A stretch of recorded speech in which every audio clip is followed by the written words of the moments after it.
নজরুলকে বিদ্রোহী কবি কে বলেছিলেন? রবীন্দ্রনাথ। আলেয়ারি কবিতা কে লিখেছেন? কাজী নজরুল ইসলাম। নজরুলের প্রথম প্রকাশিত কবিতা কোনটি? মুক্তি, 1919 সালে। নন্দিনী নন্দিনী রনি কোন সনে প্রকাশিত? 1835 সালে। কলঙ্কিনী উপন্যাসের নায়িকার নাম কি? কলঙ্কিনী। আনন্দমঠ উপন্যাসের সঙ্গীতধর্মী গান কি? বন্দে মাতরম। বঙ্কিমচন্দ্রের সাহিত্য সুষমা কে লিখেছেন? রবীন্দ্রনাথ ঠাকুর। দেবী চৌধুরানী উপন্যাসের নায়িকা কে? প্রমীলা। শরৎচন্দ্রের দেবদাস উপন্যাসের পারো কে? পার্বতী।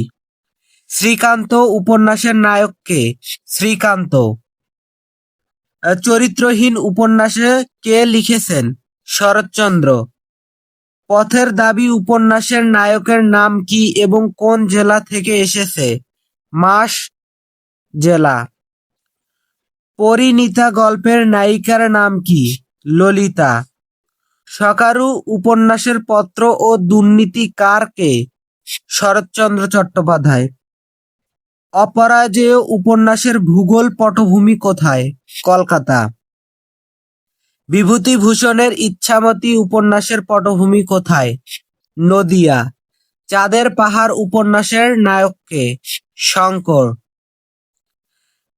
তারাশঙ্করের গণদেবতা পটভূমি কি? দেবতা সম্প্রদায়। রক্তকরবী নাটকের চরিত্রের ইতিহাসে নায়ক কে? শশী। আলালের ঘরের দুলাল উপন্যাসের লেখক কে?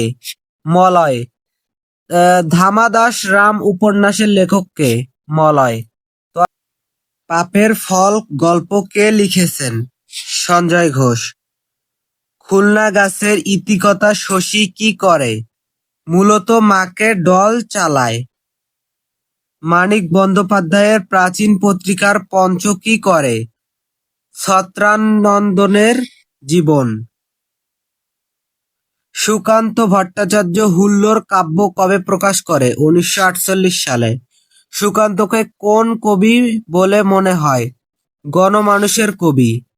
জীবনানন্দ দাশের আমি যদি হতাম কোন কাব্যের অংশ? বনলতা সেন কাব্য। অন্ধ ছেলেটা রাস্তার কোলায় যে কবি লেখা করেন? জীবনানন্দ দাশ। বনলতা সেন কাব্য কবে কোন সালে মুদ্রিত? 1952 সালে। সুকান্তের ছাড়পত্র কাব্যগ্রন্থ কোন সালে? 1848 সালে। রূপসী বাংলা কাব্যগ্রন্থের কতটি কবিতা আছে? 63টি। বাঙালির সমালোচনা কাকে বলা হয়? উপাধান কাকার দিয়ে। সাহিত্য এর লেখক কে? হুমায়ুন। প্রেমের মিত্রের দ্বিতীয় স্ত্রী কে? নারিমার মিত্র। বীর রস এর স্থায়ী ভাব কি? উদ্দীপনা। বাংলা ভাষার ব্যাকরণ গ্রন্থ কোনটি? Nathaniel Brassey Halhed. A grammar of the Bengal language, 1778। Bangla ভাষার প্রথম কবি কে বলা হয়? বুদ্ধ চন্দ্র দাস। চর্যাপদ কত শতকের রচনা? 8ম থেকে 12তম শতাব্দী। চর্যাপদ ভাষাকে কি বলা হয়? সন্ধ্যা ভাষা। ভারতচন্দ্র রায় গুণাকর কোন কাব্য লিখেছেন? অন্নপূর্ণা। কৃষ্ণকলি চণ্ডী কে রচনা করেছেন? মুকুন্দরাম চক্রবর্তী। বুষ্ণরান রামসদ কোন লেখায় উল্লেখ করেছেন? দেবারাম। তো আজকে এই পর্যন্তই। আল্লাহ হাফেজ।